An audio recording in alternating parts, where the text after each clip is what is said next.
Why are you always tired? Why is it that even when you earn more, even when you have more opportunities, nothing ever feels like enough? This is not about laziness. This is not a personal failure. This is a trap set 300 years ago. We were lied to about the Industrial Revolution. We were told that machines arrived, that factories enslaved us, that industry turned humans into gears.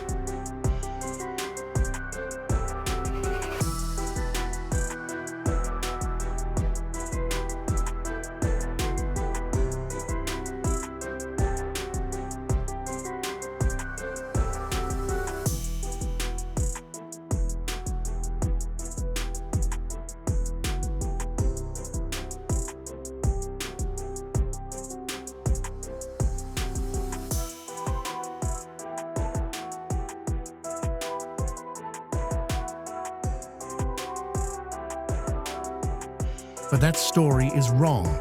Machines did not force us. Long before machines even existed, we had already chosen this path. We agreed to sell our free time for a cup of sweetened tea, for exotic fabrics, for small comforts that felt like progress. Today, we are going to talk about the real architect of modern exhaustion.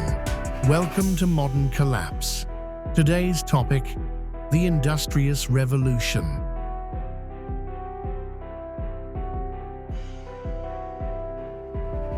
Let's rewind history. Picture a peasant before the 17th century. Once basic needs were met, they stopped working, because to them, time was more valuable than money. In the 15th century, an English worker labored about 230 days per year. By 1850, after the Industrious Revolution, that number had risen to 330. Our ancestors had less technology, but nearly 100 more days of rest. Then, around the 1650s, something changed. People across Europe began working longer hours than ever before. Economic historian Jan de Vries calls this shift the Industrious Revolution. This was not a revolution of production. It was a revolution of desire.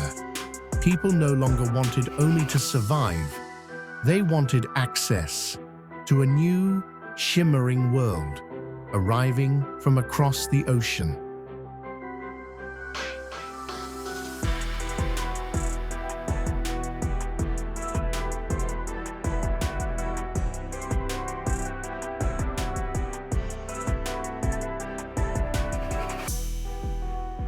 Tea, sugar, tobacco. These were the luxuries of the era. Once reserved for kings, global trade brought them within reach of ordinary people. But at a price: cash. This is where the real rupture occurred. People abandoned the bread they once baked themselves, the clothes they once stitched by hand. To buy from the market, they began selling their lives.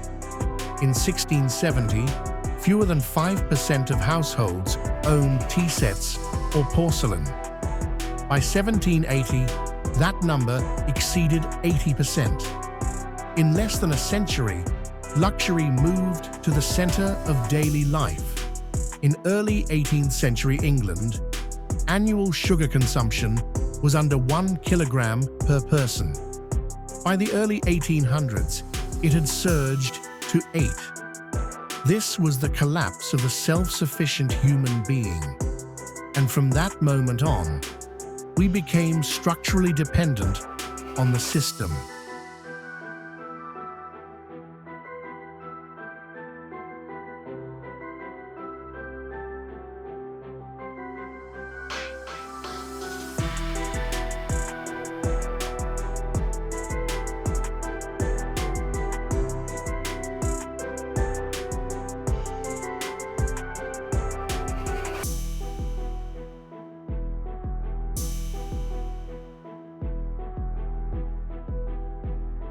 This revolution did not stop at the economy. It entered the home. Once, The household functioned as a single unit. After the Industrious Revolution, women and children were drawn into wage labor. In the 17th century, real hourly wages were falling. Yet household income increased, not because pay improved, but because everyone worked longer hours, including women, including children. The home stopped being a place of rest. It became a checkpoint, a place to recover, just enough to return to work the next day. Today's dual-income households, daycare dependency, meals ordered instead of cooked. All of it traces back to foundations laid in that era.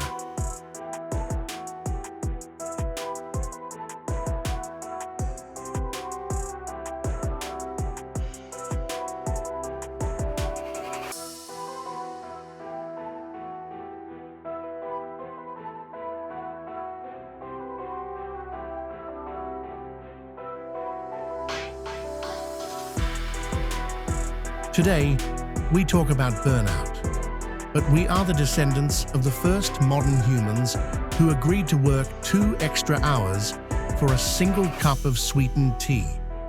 Modern collapse is not the destruction of buildings.